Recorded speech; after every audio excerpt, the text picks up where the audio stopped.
नमस्कार दोस्तों, स्वागत है आपका हमारे इस चैनल में। मैनेजमेंट मास्टर कहें या जगत गुरु, गिरधारी कहें या रणछोड़, भगवान श्री कृष्ण के जितने नाम हैं उतनी कहानियां। जीवन जीने के तरीकों को अगर किसी ने परिभाषित किया है तो वो भगवान श्री कृष्ण है। कर्म से होकर परमात्मा तक जाने वाले मार्ग को उन्होंने ही बताया। संसार से वैराग्य को सिरे से नकारा। कर्म का कोई विकल्प नहीं, ये भगवान श्री कृष्ण ने सिद्ध करके दिखाया। भगवान श्री कृष्ण ने अपनी पूरी लीला में एक उज्जवल जीवन जीने का तरीका बताया। भगवान श्री कृष्ण की लीलाओं को देखकर आज भी हमें ज्ञान मिलता है कि हम अपने जीवन को कैसे उत्तम बना सकते हैं। तो आज का वीडियो ध्यान से देखिए, क्योंकि आज के वीडियो में हम आपको बताएंगे वो 10 बातें जो भगवान श्री कृष्ण के जीवन से हमें जीने की सीख देती है, हमें लाइफ मैनेजमेंट का ज्ञान देती है। तो आज का पूरा वीडियो देखें, क्योंकि इस वीडियो में हम आपको बताएंगे भगवान श्री कृष्ण से संबंधित वो 10 बातें जो हमें जीवन जीने की एक अलग राह दिखाती है, लाइफ मैनेजमेंट का एक अद्भुत ज्ञान देती है। लेकिन आगे जाने से पहले प्लीज हमारे इस चैनल को लाइक कीजिए, शेयर कीजिए, सब्सक्राइब कीजिए और हाँ, बेल आइकन जरूर दबाइए ताकि वीडियो का नोटिफिकेशन सबसे पहले आप तक पहुंचे। पहला ज्ञान, जीवन शुरू से अंत तक संघर्ष ही है। कारागृह में जन्मे भगवान श्री कृष्ण पैदा होते ही रात में यमुना पार कर गोकुल ले जाया गया। तीसरे दिन पूतना मारने आ गई और छठे दिन उन्होंने पूतना का वध कर दिया। यहाँ से शुरू हुआ संघर्ष देह त्यागने से पहले द्वारका डुबोने तक रहा। भगवान श्री कृष्ण का जीवन कहता है कि आप कोई भी हो, संसार में आए हैं तो संघर्ष हमेशा रहेगा, इसलिए संघर्ष से घबराए नहीं, परमात्मा का ध्यान करें और संघर्ष का डटकर मुकाबला करें। दूसरा, स्वस्थ शरीर से ही विजय है। भगवान श्री कृष्ण का बचपन माखन मिश्र खाते हुए गुजरा। आज भी भोग लगाते हैं हम उनको, लेकिन ये संकेत कुछ और है। आहार अच्छा हो, शुद्ध हो, बल देने वाला हो। जी हाँ, भगवान श्री कृष्ण का ये भोग हमें यही ज्ञान देता है कि हमारा आहार अच्छा हो, शुद्ध हो और बल देने वाला हो। बचपन में शरीर को अच्छा आहार मिलेगा तो ही इंसान युवा होकर वीरवान बनेगा। शरीर को स्वस्थ रखना है तो बचपन से ध्यान देने की जरूरत है। ये पेरेंटिंग के दौर से गुजर रही युवाओं के लिए बड़ा मैसेज है। अपने बच्चों को ऐसा खाना दें जो उनको बल दे, सिर्फ स्वाद के लिए न खिलाएं। भगवान श्री कृष्ण का अगला लाइफ मैनेजमेंट मंत्र है, पढ़ाई किताबी न हो, रचनात्मक हो। भगवान श्री कृष्ण ने अपनी शिक्षा मध्य प्रदेश के उज्जैन में सांदीपनि ऋषि के आश्रम में पूरी की थी। भगवान ने 64 दिन में ही 64 कलाओं का ज्ञान हासिल कर लिया था। वैदिक ज्ञान के अलावा उन्होंने कलाएं सीखी। गीत, संगीत, नृत्य के साथ युद्ध कलाओं में भी वो निपुण थे और भगवान श्री कृष्ण 64 कलाओं में निपुण थे। इस बात से हमें ज्ञान मिलता है कि बच्चों में कोरा ज्ञान न भरें, उनकी रचनात्मकता को नए आयाम दें। ऐसी शिक्षा उन्हें दें कि वो रचनात्मक बने। चौथा लाइफ मैनेजमेंट मंत्र है, रिश्तों से ही जीवन है, बिना रिश्तों के कुछ नहीं। भगवान श्री कृष्ण ने जीवन भर उन सभी लोगों का साथ नहीं छोड़ा जिनको मन से अपना माना।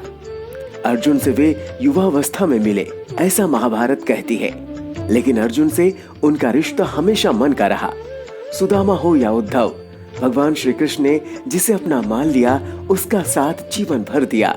रिश्तों के लिए भगवान श्री कृष्ण ने कई लड़ाइयां लड़ी और रिश्तों से ही कई लड़ाइयां जीती। उनकी ये लीला हमें ये शिक्षा देती है कि हमारी सबसे बड़ी धरोहर है हमारे रिश्ते।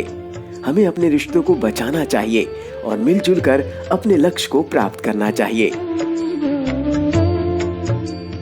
पांचवा लाइफ मैनेजमेंट मंत्र है, नारी का सम्मान समाज के लिए जरूरी।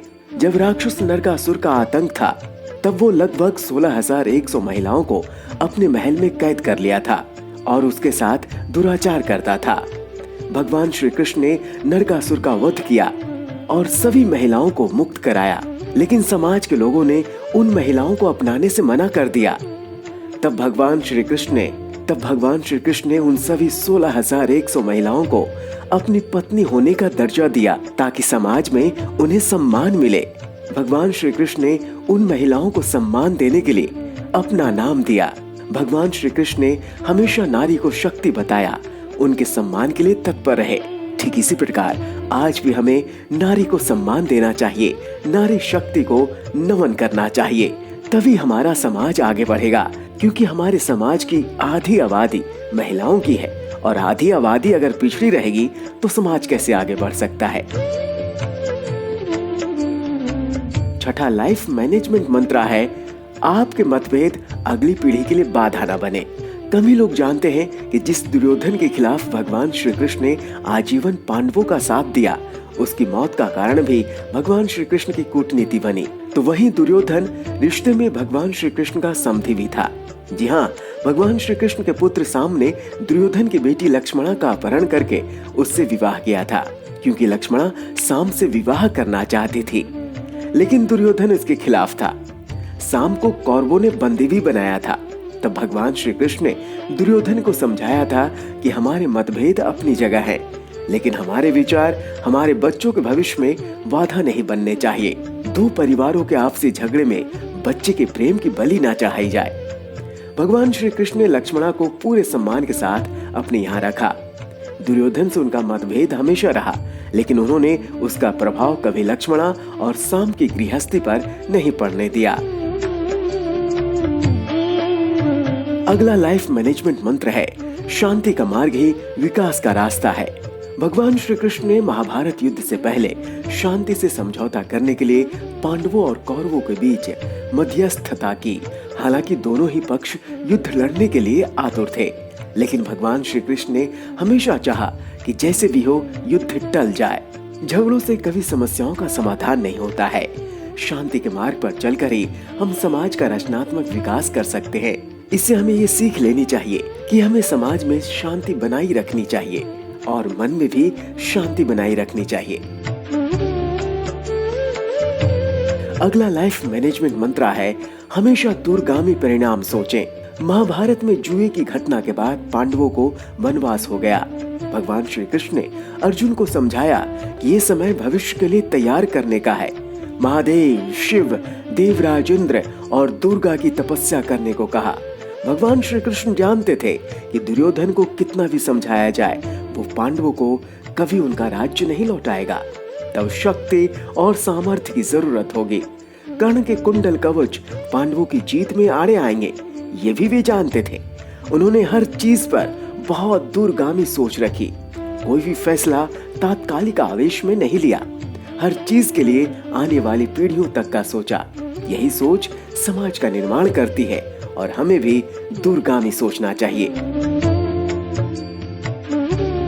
नौवां लाइफ मैनेजमेंट मंत्र है, हर परिस्थिति में मन शांत और दिमाग स्थिर रहे। पांडवों के राजसूय यज्ञ में शिशुपाल भगवान श्री कृष्ण को अपशब्द कहता रहा।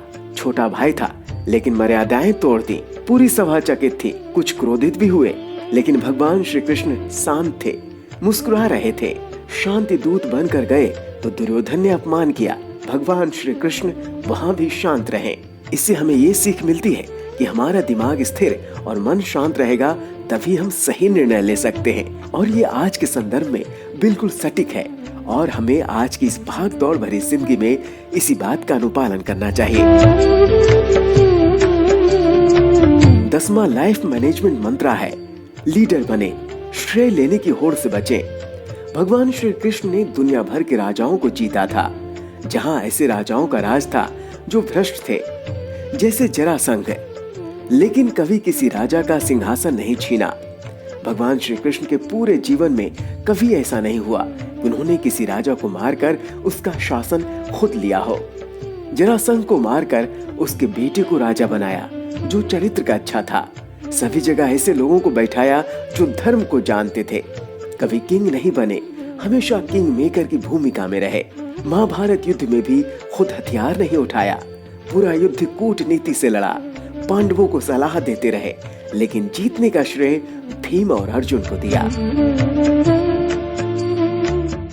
तो दोस्तों, देखा आपने कि भगवान श्री कृष्ण के जीवन की ये 10 मुख्य बातें आज भी हमारे लिए लाइफ मैनेजमेंट मंत्र हैं, जिसका अगर हम अनुपालन करें तो अपने लाइफ में हमेशा सक्सेस को पाएंगे। इसी प्रकार की रोचक जानकारी के लिए हमारे इस चैनल को लाइक कीजिए, शेयर कीजिए, सब्सक्राइब कीजिए और हाँ, बेल आइकन जरूर दबाइए ताकि वीडियो का नोटिफिकेशन सबसे पहले आप तक पहुंचे।